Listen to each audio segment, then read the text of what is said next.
에듀네 친구 여러분, 날씨가 추워졌는데 우리 친구들 잘 지내고 있나요?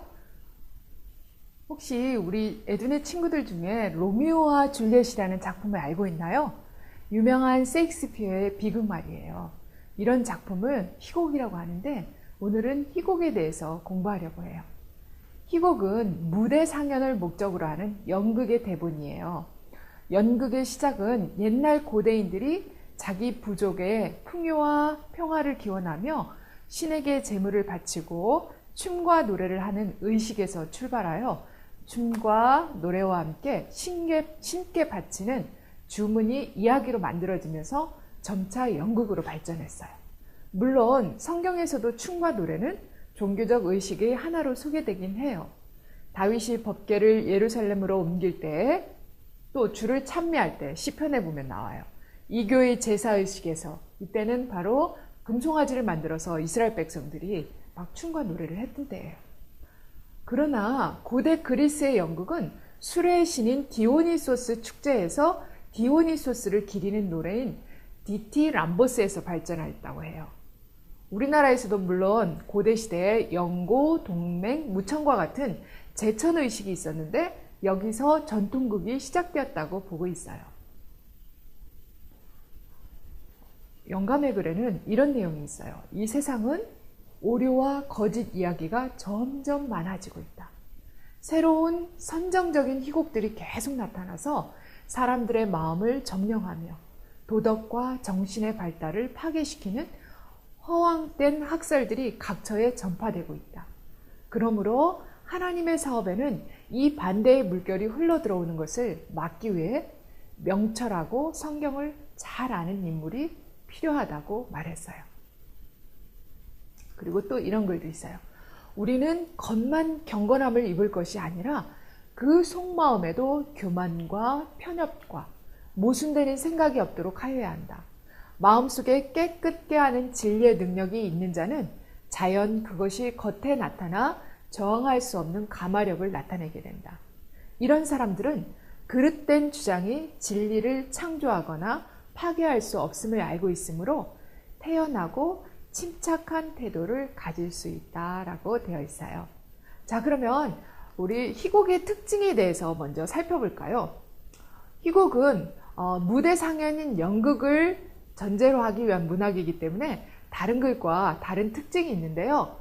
바로 첫 번째, 무대 위에서 벌어지는 일을 창작함으로 등장인물의 수에 제한을 받는다는 거예요. 그리고 두 번째는 등장인물의 행동과 대사를 통해 사건이 전개된다는 거죠. 희곡은 소설과 마찬가지로 실제로 일어난 일이 아닌 글쓴이의 상상으로 꾸며낸 이야기지만 우리의 삶의 모습을 담아내고 있다는 점에서는 똑같아요. 그런데 소설은 인물이나 배경, 사건 등을 하나하나 묘사하거나 설명하지만 희곡은 인물들의 대사로 모든 것을 표현해요. 대사를 통해 인물의 심리 상태나 성격이 드러나고 사건이 전개되는 거죠. 그리고 세 번째는 무대 배경의 설정, 사건의 전환, 길이 등 내용은 막과 장으로 구분되고 이거 역시 제약적이라는 것을 말할 수 있어요. 연극은 텔레비전 드라마나 영화처럼 장면을 마음대로 바꿀 수가 없어요. 물론 무대 장치가 있지만은 이것도 자주 바꾸기는 어려워요. 희곡에서는 보통 등장인물의 등장과 퇴장 사이를 장으로 구분하여 장면을 바꾸며 장이 바뀌면 등장인물이 바뀌거나 또 배경이 바뀌기도 해요. 그리고 여러 개의 장이 모여서 막이 되는데 이 막이란 말은 무대에 있는 커튼과 같은 것이 올라갔다 내려왔다 하는 데서 생겨난 말인데 막이 끝나면 막이 내려오고 새로운 막이 시작될 때 다시 막이 올라가요. 내용에 따라 하나의 막으로만 이루어진 단막극도 있지만 보통은 3막, 5막으로 이루어지는 것이 있어요. 그리고 네 번째는 관객을 앞에 두고 함께 호흡하며 진행되므로 항상 현재 진행형이며 생생하게 내용을 전달할 수 있고 또 때로는 관객을 극 중에 적극적으로 참여시키기도 해요. 자, 그러면 희곡이 무엇으로 이루어졌는지 우리 희곡의 구성 요소에 대해서 한번 알아볼까요? 첫 번째는 인물, 사건, 배경이 희곡의 내용을 구성해요.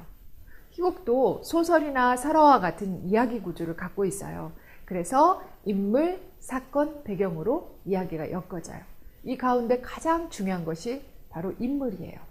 희곡은 이 등장인물을 떠나서는 이루어질 수 없어요.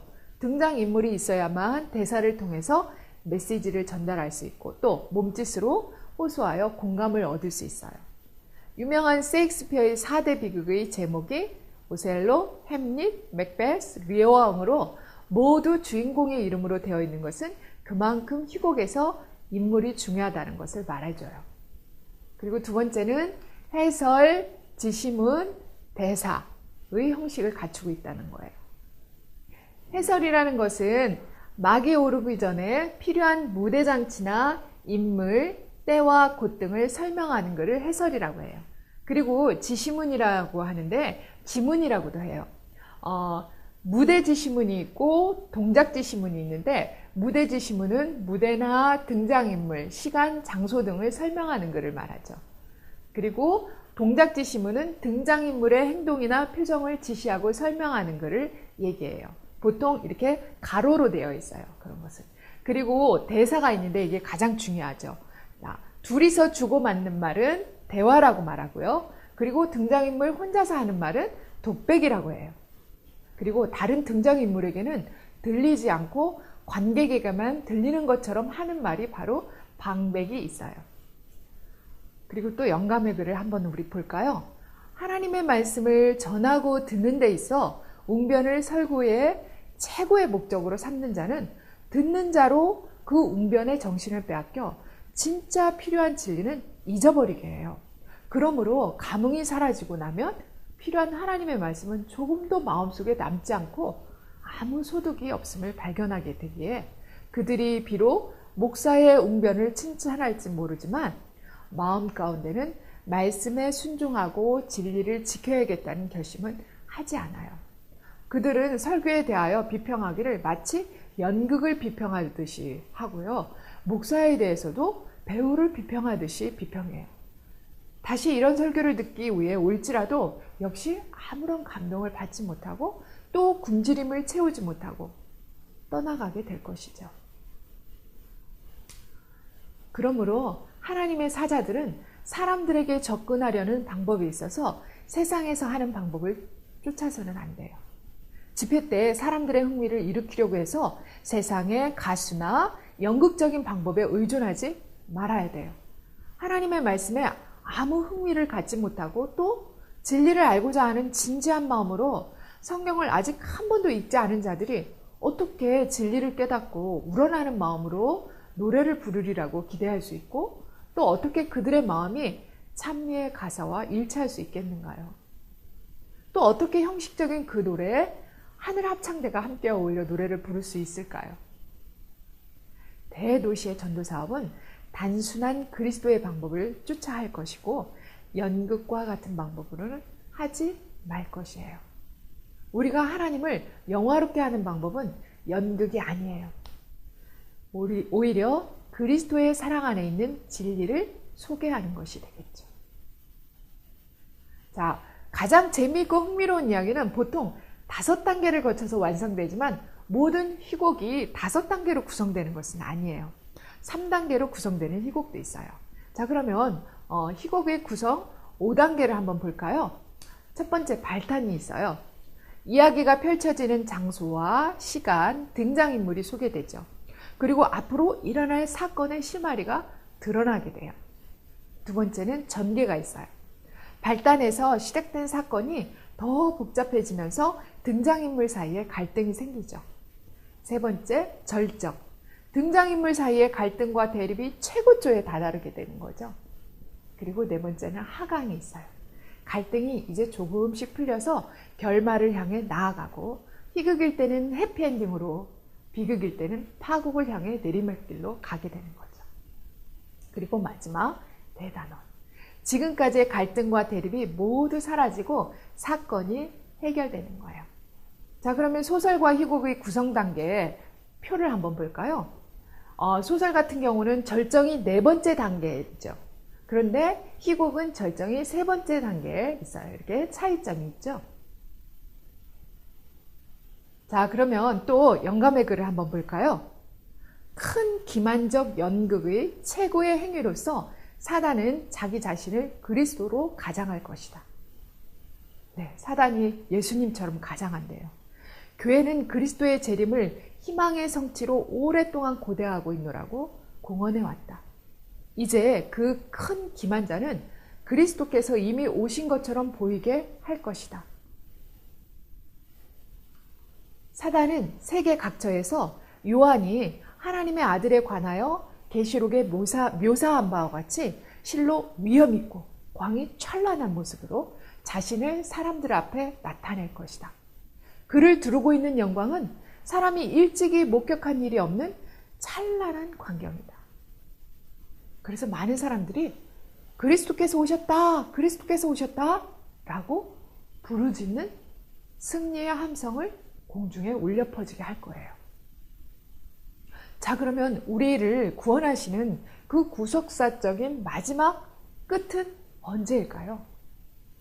진리의 파수꾼들이 영원한 복음을 외치는 것이 오늘날처럼 힘있게 적용된 적은 없다. 세상은 점점 하나님의 요구에 대해서 무시하는 태도를 보이고 있다. 사람들은 범죄하는데 담대해졌으며 세상 사람들의 부도덕은 그들의 죄악을 거의 최고조에 달하게 하였다. 이제 이 지구는 파괴자가 자기 마음대로 활동하도록 하나님께서 허용하실 정도에까지 거의 이르렀다. 인간의 권위로서 성경의 안식일 대신에 일요일을 높이는 행위, 곧 하나님의 법을 인간의 법으로 대체하는 행위가 연극의 종말, 끝이 되는 것이다. 이러한 대치가 보편화될 때 하나님께서는 친히 나타나실 것이다. 하나님께서는 당신의 위엄으로 지구를 무섭게 흔들어 놓으려고 일어나실 것이다. 하나님께서 세상 거민들의 죄악을 벌하시기 위해서 당신의 보좌에서부터 나오실 터인데 그때 땅은 거기에 흘린 피를 드러내 보일 것이요 땅에서 살육된 시체들을 가리우지 못할 것이다. 네, 이제 마지막 연극인 대단원이 곧 이 지구에 이르러 올 거예요. 자, 그러면 희곡의 종류에 대해서 이번에 또 한번 알아보도록 할게요. 연극의 길이에 따라 장막극과 단막극으로 나누고요. 또 내용에 따라 희극, 비극, 희비극으로 나눠요. 자, 그러면 자세히 또 알아볼까요? 비극은 행복했던 주인공이 파멸하여 불행해지는 것으로 결말이 나는 극을 비극이라고 하죠. 그리고 희극은 관객들에게 웃음을 주기 위한 경쾌한 극이에요. 그러나 희극은 웃음 속에서 인간의 욕심, 위선, 또 사회의 모순을 비판하는 풍자적인 성격도 가지고 있어요. 희비극은 비극적 요소와 희극적 요소가 종합된 극이에요. 비극으로 시작해서 희극으로 끝나죠. 대표적인 것이 바로 셰익스피어의 베니스의 상인이에요. 그러면 우리가 희곡을 어떻게 감상을 해야 될까요? 첫 번째, 무대를 상상해 보는 거예요. 자, 희곡을 읽으면서 우리가 감상을 하는 내용이죠. 소설에는 상황 묘사가 자세하고 친절하게 되어 있어요. 하지만 희곡을 읽을 때는 무대를 상상하며 읽어야 돼요. 무대 지시물을 꼼꼼하게 읽으며 무대가 꾸며진 모습과 등장인물들이 움직이는 모습을 상상해 보는 거예요. 그리고 절정에 이르렀을 때의 음악이나 특수 효과 같은 것도 생각해 보고 분위기를 좌우하는 조명도 어떨까 상상해 보는 거예요. 그리고 두 번째는 등장인물을 떠올려 보는 거예요. 등장인물을 머릿속으로 그려보는 것도 희곡을 재미있게 읽는 가장 좋은 방법 가운데 하나예요. 그 등장인물의 말투는 어떨까? 표정은 또 어떨까?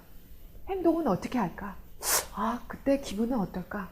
등등 이런 여러 가지를 상상을 해보는 거죠.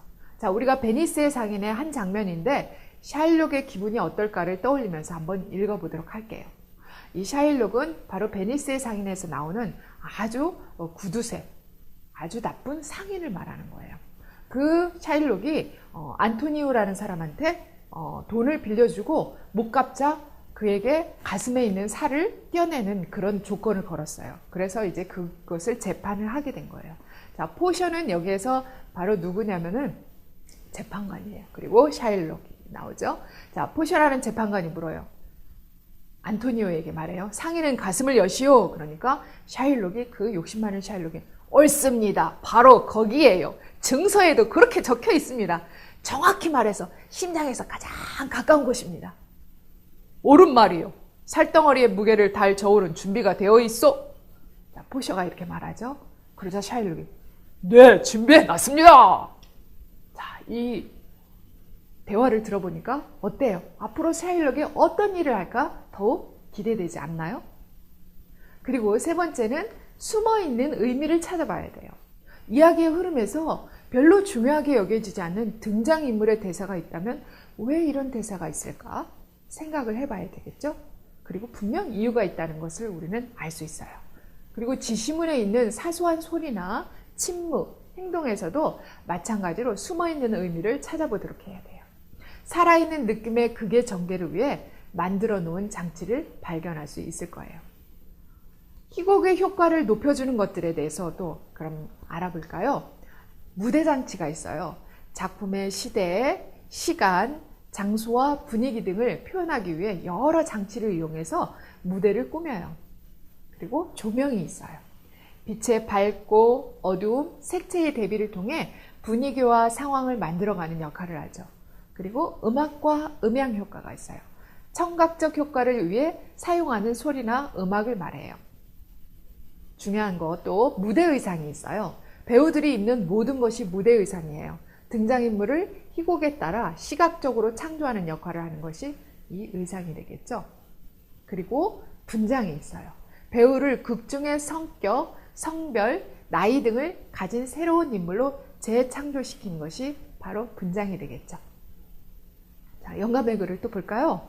모든 그리스도인은 연극적인 전시를 피해야 하며 연극적인 방식으로 복음을 전파하지 말아야 한다라고 되어 있어요. 외향적인 전시 효과로서 많은 군중을 모이게 한 후에 연극하는 식으로 진리의 기별을 전해야 성공을 보게 된다고 잘못 생각하는 자들이 있는데, 이것은 하나님께서 피우신 거룩한 불 대신에 다른 불을 사용하는 것이죠. 이런 방법으로 일하면 하나님께 영광이 되지 못해요.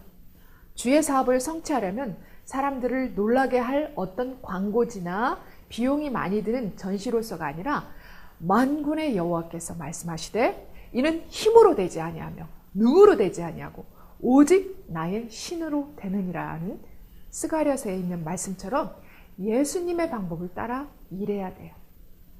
꾸밈이 없는 진리는 좌우의 날선 검과 같아서 좌우를 가르며 허물과 죄로 죽은 자들을 깨우쳐 신령한 생애를 하게 해요. 하나님의 목적과 일치한 방법으로 복음을 전하면 사람들은 그 복음을 인정하게 되죠. 네, 오늘은 희곡에 대해서 배워봤어요.